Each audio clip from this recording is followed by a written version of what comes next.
우리 옆 사람과 인사하시겠습니다. 잘 오셨습니다. 비가 오는데도 오셨군요. 이렇게 한번 더 하겠습니다. 사랑합니다. 감사합니다. 오늘도 이렇게 많이들 나오셔서 참 감사를 드립니다. 따라서 해볼까요? 말씀 축복받기. 이런 저의 말씀을 증거하겠습니다. 오늘 본문 말씀은 그 배경이 이렇습니다. 하나님의 징계로 이방 나라의 포로로 잡혀있던 이스라엘 백성에게 장차 그들의 회복될 나라와 그들의 새로운 땅에 대한 비전, 곧 그들의 미래에 대한 이상을 보여주신 말씀입니다.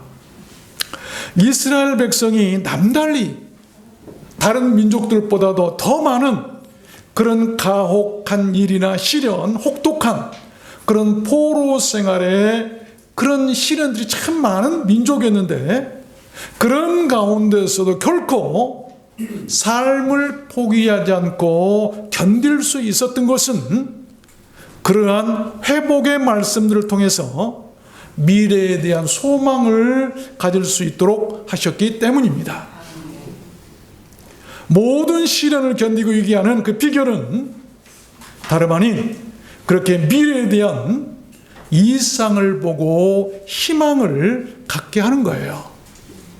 누군가 어려움에 처했으면 책망하거나 고통스럽게 하지 마십시오.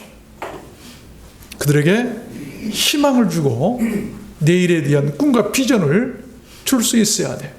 이게 하나님의 치유 방법이세요. 그들에게 보여주신 그 이상은 다른 것 아니었습니다. 한 강물이 그들의 땅을 새롭게 만들 것이라고 하는 그런 비전이었는데, 그 강물로 인해서 그들의 황폐했던 땅이 다시 회복되고 놀라운 축복들이 만들어질 것이라고 하는 그런 언약과 약속이었어요. 9절 말씀에 보니까 이런 말씀이 나오죠. 그 강물이 이르는 곳마다 번성하는 모든 생물이 살고 또 고기가 심히 많으리니 바닷물은 소송함을 얻겠고 모든 것은 살 것이고 또 이 강가에 어부가 많이 설 것이고 그 고기가 각기 종류를 따라서 큰 바다의 고기같이 심히 많을 것이고 강 좌우가에는 각종 먹을 실과 나무가 자라서 그 잎이 시들지 아니하고 실과가 끊어지지 아니하고 달마다 새 과실을 맺으리니 그 실과는 먹을 만하고 그 잎사귀는 약재료가 되리라. 얼마나 위로가 되고 소망이 되는 말씀입니까? 그런데 이 이상은 결국 천국에 대한 이상입니다. 계시록 11장에 보면 똑같은 말씀이 나와요. 또 제가 수정같이 맑은 생명수 강을 내게 보이니 하나님과 및 어린 양의 보좌로부터 나와서 길 가운데로 흐르더라. 강 좌우에 생명나무가 있어 12가지 실과를 맺히되 달마다 그 실과를 맺히고 그 나무 잎사귀들은 만국을 소송하기 위하여 있더라. 그 잎사귀가 약재료가 된다라고 에스겔서에서는 말씀하고 있고, 계시록에서는 그 나무 잎사귀들은 만국을 소송케 한다. 구원할 만한, 살릴 만한, 죽은 것들을 살리는 그런 하나님의 은혜를 말씀하고 있어요. 여러분, 그 강물은, 그 죽어있는 것들을 살리는 그 강물은 말씀이 육신이 되어 이 땅을 구원하러 오신 우리 주님 예수 그리스도를 예표합니다. 그 말씀으로 인해서 이 땅에 새 하늘과 새 땅이 도래한 것이죠. 그것이 우리들 인류에게 주신 하나님의 구원 메시지고 복음이고, 그것이 여러분 말씀 축복이에요. 그래서 저는 오늘 말씀을 받들어서 그 말씀 축복을 받는 길에 대해서 여러분들께 증거해 드리려고 하는 것입니다. 계시록 19장에 보면 말씀에 대해서 이렇게 얘기합니다. 또 그가 피 뿌린 옷을 입었는데 그 이름은 하나님의 말씀이라 칭하더라. 피 뿌린 옷을 입은 자가 나오고, 그리고 그 사람을 하나님의 말씀이라고 부르더라. 다시 말하면 피 뿌린 옷을 입은 그 사람은 십자가에서 피 흘려 고난당하신 우리 주님 예수 그리스도를 예표하고 예견하고 말씀하고 있고, 그리고 그를 하나님의 말씀이라고 부르더라. 예수 그리스도가 로고스, 말씀이 육신이 되어 이 땅에 오신 바로 그분이세요. 그분 축복을 얘기하고 있다고 하는 거예요. 그러므로 모든 죽어있는 것을 살릴 수 있는 축복은 누구를 통해서? 오직 예수 그리스도를 통해서 이 땅에 이루어진다라고 하는 말씀이겠죠. 오늘 말씀을 통해서 우리도 그 말씀 축복을 받았으면 좋겠습니다. 그래서 주님과 영원히 함께할 예수 그리스도의 나라, 그 비전을 보는 자들이 되었으면 좋겠습니다.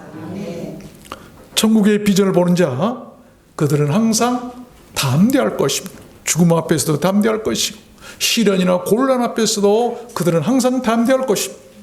여러분 모두 그렇게 되시기를 주님의 이름으로 축원합니다. 그러면 그 말씀 축복을 받기 위해서 우리는 어떻게 해야 될까요? 네 가지를 말씀할 텐데, 첫 번째로 말씀이 flow, 흐르게 해야 돼. 말씀이 흐르게 하라.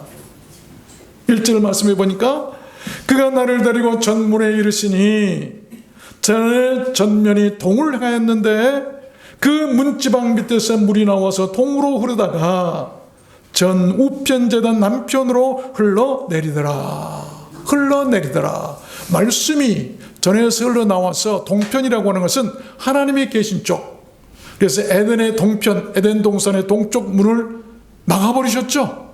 하와가 죄범했을 때 그 동쪽 하나님이 오신 길을 막아버렸다. 하나님이 오신 길이 차단됐다라고 하는 말씀이에요. 그래서 인류가 죄악 가운데 빠질 수밖에 없었죠. 그 동편에서 물이 흘러나오더라. 스며 나와서 흐르더라. 남쪽으로 흐르더라. 남쪽으로 우리 세상을 말하지 않겠어요? 이 흘러내린다고 한 말은 통한다는 말이고 순환한다라고 한 말이에요. 혈액이 우리의 몸을 이렇게 돌듯이 돈다. 만약 우리 몸에 혈액이 순환이 안 되고 돌지 않으면 그 사람 죽을 수밖에 없어요. 말씀이 흘러야 돼. 넘치도록 풍부하게 흘러내려야 된다고 하는 말씀입니다. 여러분, 하나님의 말씀이 막히게 해서는 안 됩니다. 강물처럼 흐르게 해야 돼요. 그럴 때 끊임없는 말씀 축복들이 창일하게 되는 것입니다. 아십시오. 하나님의 말씀이 막히면 여러분 동맥경화와 같아요. 동맥경화가 뭡니까? 혈관의 내부에 때가 끼어서 막히는 것. 운동을 않고 맨날 좋은 것만 먹으니까 이 때가 기름이 끼어가지고 혈관이 막혀서 터지는 동맥경화, 위험한 것을 얘기합니다. 여러분, 우리 말씀도 마찬가지. 만약 하나님의 말씀이 우리 가운데 흘러내리지 않냐면, 순환하고 돌지 않냐면 위험에 처할 수밖에 없어요. 죽는 거예요. 하나님의 말씀. 2절 말씀해 보니까 그가 또 나를 데리고 북문으로 나가서 바깥길로 말미암아 꺾여 동양한 바깥문에 이르기로 번즉 물이 그 우편에서 스며 나오더라. 우편은 누구 편이라고요? 하나님 편이라고 그랬죠. 우편에서 스며 나와서 그로 그 물을 건너게 하시니, 나로 그 물을 건너게 하시니 물이 발목에 오르더니 허리에 오르고 다시 일천척을 청량하니 물이 내가 건너지 못할 강이 된지라. 그 물이 창이라 불어서 넘쳐서 헤엄할 물이요 사람이 능히 건너지 못할 강이더라. 감당치 못할 하나님의 은혜와 축복의 말씀이 되더라. 여러분, 하나님의 은혜는 인간이 감당할 수 없는 거예요. 그런 말씀 축복이 동편으로부터 하나님 편으로부터 흘러나와서 이 땅에 임할 것이라고 하는 예언의 말씀입니다. 이사야 44장 말씀에도 보면 대전 내가 가난 자에게 물을 주며 말씀을 준다. 마른 땅에 시내가 흐르게 하면 축복이 되게 하겠다. 나의 신을 성령을 네 자손에게, 나의 복을 네 손원의 후손에게 내리리니 모든 후손에게 성령이 임하고 물이 임하고 시내가 흐르게 되는 축복은 다른 거 아니에요. 말씀을 통해서 이루어진다는 말씀. 에스겔 32장 말씀에도 보니까 그때에 내가 그 물을 맑게 하여, 여러분 그 물이 무슨 물입니까? 그 물을 맑게 한다. 이것은 흠이 없는, 죄가 없는 순결한, 성결한, 순수한, 청결한 하나님의 말씀이에요. 인류를 구원할 그 어떤 말씀도 청결할 수 없어요. 이 땅에 있는 모든 사람들의 말이나 만들어 놓은 말들은 구원할 수 없어요. 왜? 막지 못하게, 청결하지 못하게. 그러나 그날에 주님께서 이 땅에 오셔서 말씀을 전할 그때가 되면 그 물을 맑게 하시겠다. 맑게 하시겠다. 죄가 없는 맑은 순수한 물로 우리를 살리시겠다. 그러므로 그 강으로 기름같이 흐르게 하리로다. 나 주 여호와의 말씀이니라. 그 맑은 물이 흐르니까 강들이 기름같이 흐르더라. 기름은 축복을 얘기합니다. 성령을 얘기하죠. 성령이 막 강같이 흘러내리고 축복의 강물이 강같이 흘러내릴 것이라고 하는 말씀이에요. 말씀. 여러분, 말씀이 흐르게 하시길 바랍니다.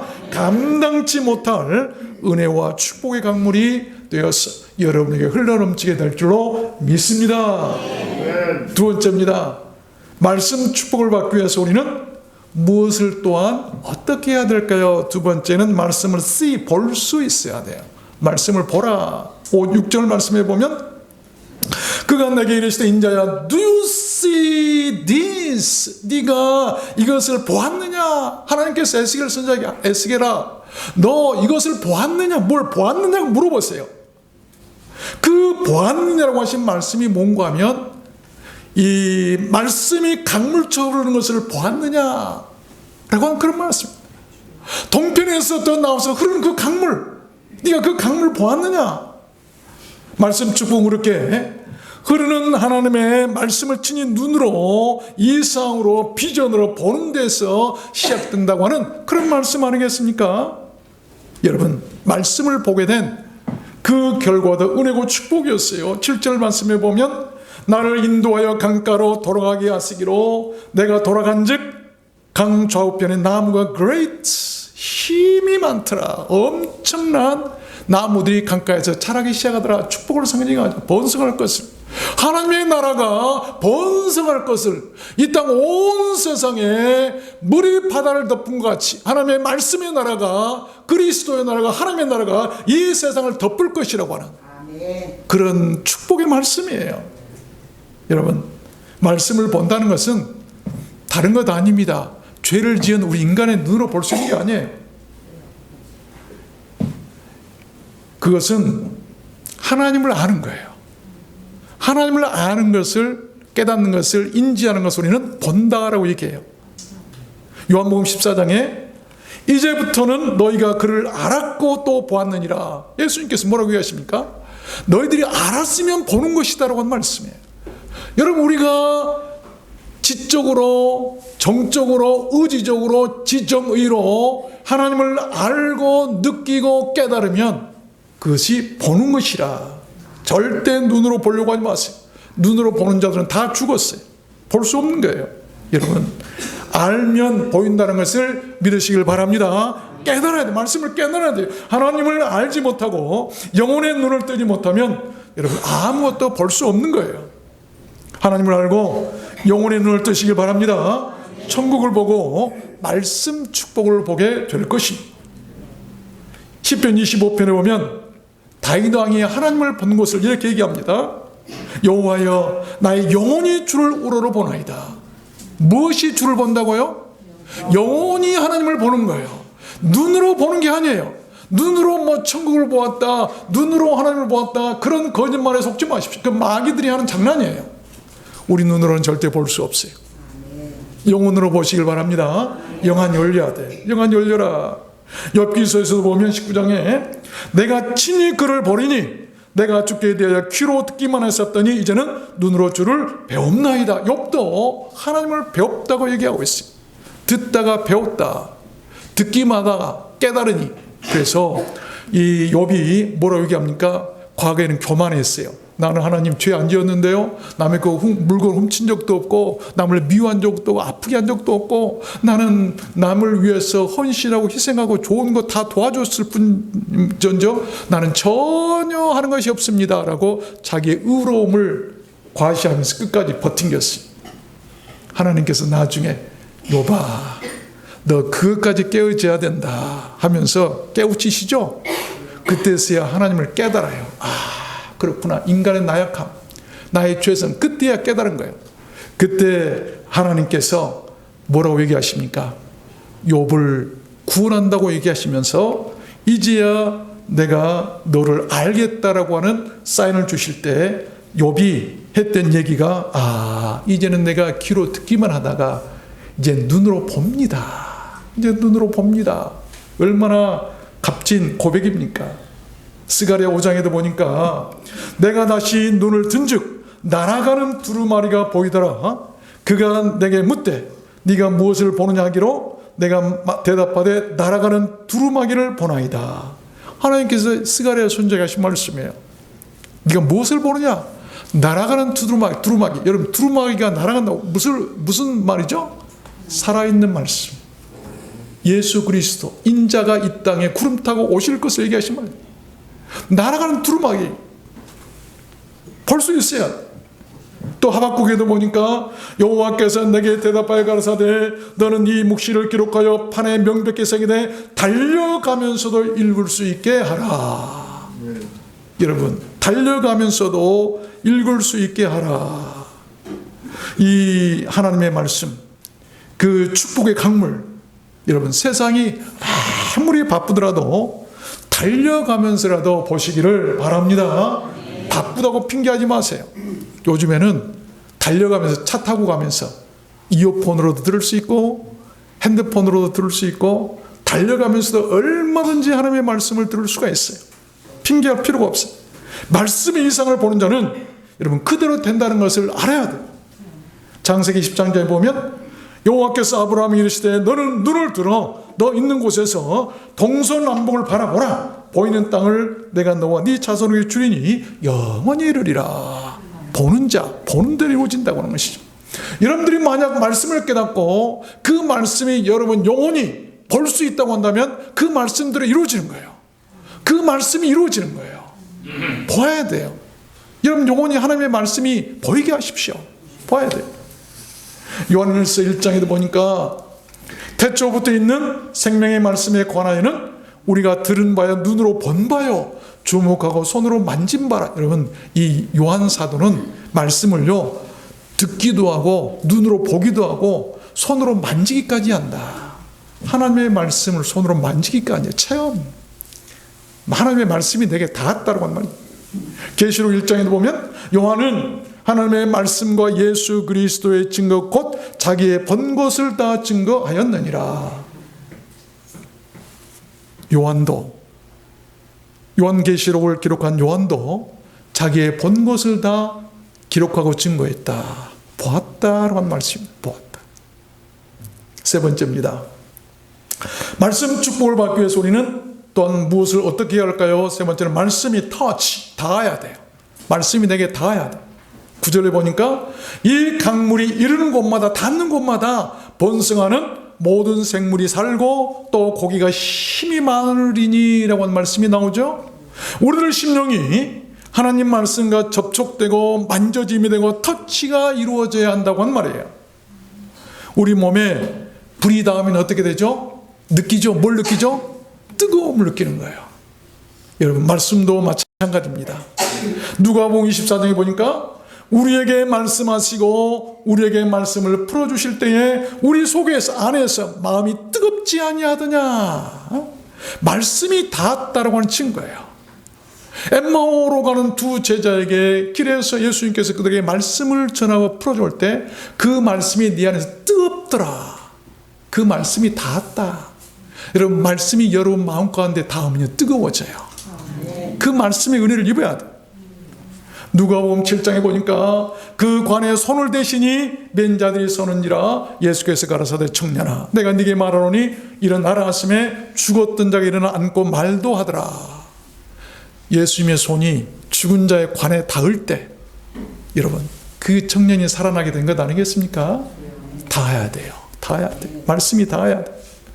또 누가복음 8장에 보면 예수의 뒤로 와서 그 옷가에 손을 대니 혈루증이 즉시 그쳐 닿았다. 여러분 예수님의 옷자락에 손이 닿자마자 혈루증이 나와버리더라.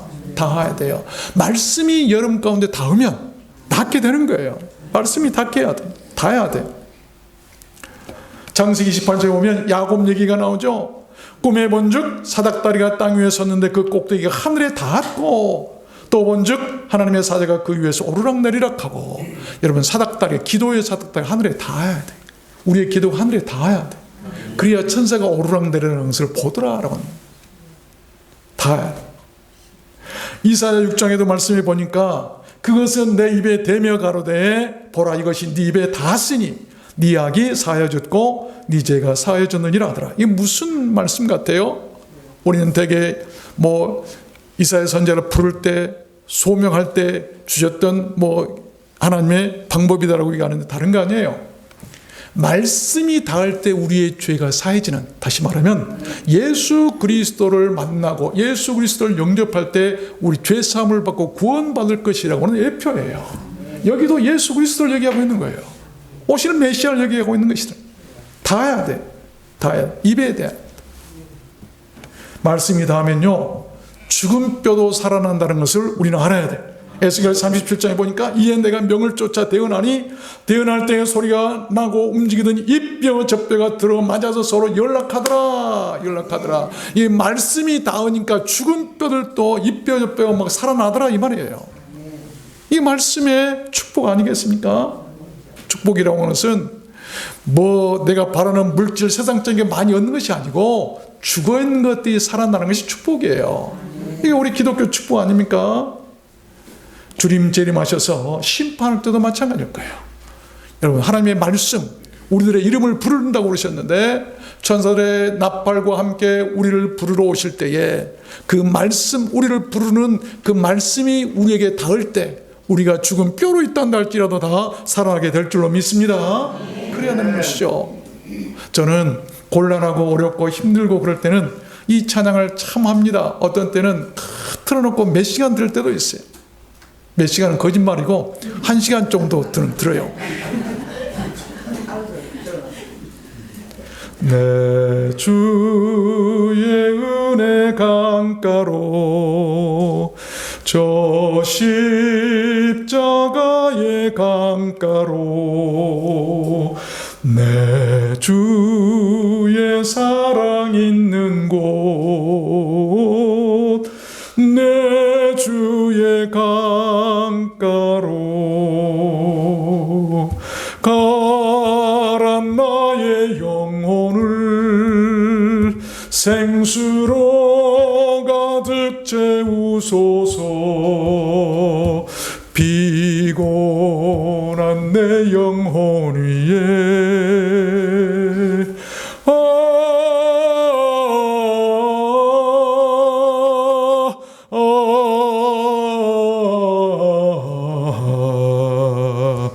내 주의 은혜 강가로 저 십자가의 강가로 내 주의 사랑 있는 곳 내 주의 강가로. 아멘. 여러분, 은혜의 강가를 체험하세요. 그 강가에 가면 살아요. 그 강가에 가면 사는 거예요. 마지막 네 번째입니다. 말씀 축복을 받기 위해서 우리는 또한 무엇을 어떻게 해야 될까요? 이 말씀이 enter, 우리 안에 들어와야 돼요. 9절 보니까 이 물이 흘러 들어감으로 바닷물이 소송함을 얻겠고 그 강이 이르는 각처에 모든 것이 살 것이다. 들어감으로, 들어가야 돼요. 하나님의 말씀이 내 안에 들어오고 하나님의 말씀이 내 안에 파고들고 내 문제 가운데 뚫고 들어오고 나를 찌르고 내 영혼에 스며들고 내 심령에 도달할 때 영혼과 모든 것이 살게 된다라고 하는 그런 말씀이에요. 말씀이 막히거나 들어오지 못하면 인생이 버겁고 메마르고 삭막해질 수밖에 없어요. 여러분, 그 말씀이 11절 말씀에 나오는데 그 진펄과 갯벌은 소송되지 못하고 소금 땅이 될 것이며, 무슨 말씀입니까? 말씀이 없는 땅, 이런 두 강 중에서 이스라엘의 사해를 얘기하고 있죠. 그것은 말씀이 들어오기만 하지 흐르는 게 없어요. 막혔어요. 그러니까 소금 바다가 되고 소금 땅이 되어버린 것 아니겠습니까? 그래서 하나님의 말씀은 산소와 같은 거예요. 땅도 산소가 없는 땅은 여러분 죽은 땅이에요. 나무가 자랄 수 없어요. 화산 땅이죠. 우리 몸에 산소가 공급되지 않는다면 여러분 어떻게 될까요? 한번 생각해 보십시오. 우리 몸에 산소가 공급되면 죽어요. 영혼도 마찬가지고. 그 산소가 뭔 거였더니 하나님의 말씀이라고 하는 거예요. 말씀. 히브리서 4장에 보면 하나님의 말씀은 살았고 운동력이 있어 좌우의 날선 어떤 것보다 이리하여 혼과 영과 및 관절과 골수를 찔러 쪼개기까지 하며 또 마음의 생각과 뜻을 감찰하시나니. 말씀이 살아있다는 것이죠. 일을 하신다는 것이죠. 죽은 걸 살리고 병든 것을 고치신다. 요한복음 15장에도 보니까 내 말이 너희 안에 거하면 무엇이든지 원하는 대로 구하라 그리하면 이루리라. 말씀이 우리 안에 들어와야 기도할 때 여러분 응답된다라고 하는 그런 말씀이에요. 말씀이 내 안에 들어오게 하시기를 바랍니다. 막혔으면 날성검처럼 예리한 하나님의 말씀으로 쪼개고 찔러서라도 뚫으십시오. 말씀이 내 안에 들어와야 역사가 이루어지는 거예요. 요한일서 2장에도 보니까 하나님의 말씀이 내 속에 거하시고 너희 속에 거하시고 너희가 흉한 자를 이겼어. 그러니까 하나님의 말씀이 너희 속에 들어가니까 흉한 자 마귀도 이기게 되더라. 말씀이 내 안에 들어오면 마귀도 나를 이길 수, 귀신도 나를 이길 수 없는 거예요. 아시길 바랍니다. 하나님의 말씀은 중환 자에게 씌우는 산소 마스크와 같아요. 중환 자가 죽어가는데 맨 먼저 하는 것이 뭡니까? 산소 마스크. 그럼 숨을 쉬고 살아나요. 우리가 죽어가는 것들에게 필요한 것은 다른 거 아니에요. 산소 마스크. 하나님의 말씀이라는 것이죠. 말씀을 맺겠습니다. 우리의 인생의 축복과 조주는 이스라엘의 두 바다를 통해서 알 수가 있어요. 이스라엘은 두 바다가 있죠. 사해와 갈릴리 바다입니다. 사해는 흐르지 않아요. 그래서 나무 한 그루, 물고기 한 마리 살 수 없는 죽음의 바다가 되어버려요. 그래서 사해라고 해요. 죽을 사자. 그러나 갈릴리 바다는 다르죠. 흐릅니다. 그래서 고기가 살고 어부들이 있는 생명의 바다가 된 것입니다. 사람도 사해와 같은 사람이 있고요. 갈릴리 바다와 같은 사람이 있어요. 하나님의 말씀을 잘 받아들인 사람이 있는가 하면 하나님의 말씀을 받아들이지 않고 버려요. 예수님은 죽은 바다 사해가 아니라 생명의 바다 갈릴리에 있던 사람들 찾아서 부르시고 제자 삼으셨던 것을 우리는 알 수 있습니다. 갈릴리 바다처럼 말씀이 흐르는 강가에 있을 때 주님이 찾아오신 것을 믿으시길 바랍니다. 말씀이 흐르는 강가에 계십시오. 말씀이 흐르는 교회에 계세요. 교회는 생명의 말씀이 흘러야 돼요. 죽은 말씀이 흐르면 안 돼요. 아무리 크고 화려해도 말씀이 죽어 있으면 여러분 그 영혼 살 수 없는 거예요. 세상 복들 중에 말씀 축복처럼 귀하고 존귀한 복은 없습니다.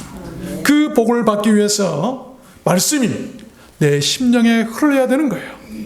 그 말씀을 볼 수 있어야 하고 그 말씀이 내 인격에 닿아야 하고 그리고 그 말씀이 내 영혼 깊숙이 흘러 들어와야 합니다. 사람들은 가을을 천고마음이나 독서의 계절이라고 말들 하죠. 여러분 우리도 이 좋은 계절에 말씀을 좀 많이 읽었으면 좋겠어요. 말씀이 우리를 이렇게 살리는데 내 영혼과 내 인생 내 모든 것을 살리는데 왜 그 말씀을 읽지 않은지 모르겠어요. 말씀을 읽어야 돼. 말씀을 읽어야 돼. 그래서 우리들 꿈과 이상은 주 안에서 하늘처럼 높아지고 우리들의 영혼은 살이 찌고 마음까지 은혜롭고 넓어지고 높아지고 풍요로워지는 올가을이 되게 했으면 좋겠습니다. 말씀. 우리 교회 여기 앉아 계시는 키가 큰 권사님이 계세요. 언젠가 오셔가지고 목사님 저 말씀을 노트에다 다 옮겨 썼습니다. 필사했다고 하는 것이죠. 그러면서 사진으로 찍어가지고 보내주셨어요. 말씀을 사랑하세요. 말씀의 강가에서 우리가 살 수 있게 되는 거예요. 우리를 들어왔는 성경가 계시록 1장 3절 말씀처럼 말씀 그 예언의 말씀을 읽고 그 예언의 말씀을 듣고 그 가운데 기록한 걸 지키는 그래서 복이 있는 그런 교회가 되었으면 좋겠습니다. 이 책의 예언의 말씀을 지키는 자가 복이 있다고 말씀하고 계세요. 그래서 모두 다 오늘 말씀처럼 그 말씀 축복을 받고 우리 주님의 그 십자가 강가에서 그 은혜의 강가에서 그 구원의 강가에서 기뻐하며 영혼의 풍성함을 누리며 살다가 우리 주님 부르시면 아멘하고 다 천국 가는 우리 드라마스 온교회 되었으면 좋겠습니다. 따라서 합시다. 말씀 축복을 받자. 그래가지고 받겠어요? 말씀이 내 안에 확 흘러 들어올 수 있도록 가슴을 활짝 열고 따라서 하겠습니다. 말씀 축복을 받자. 여러분 다 모두 그렇게 되시기를 주님의 이름으로 축원합니다.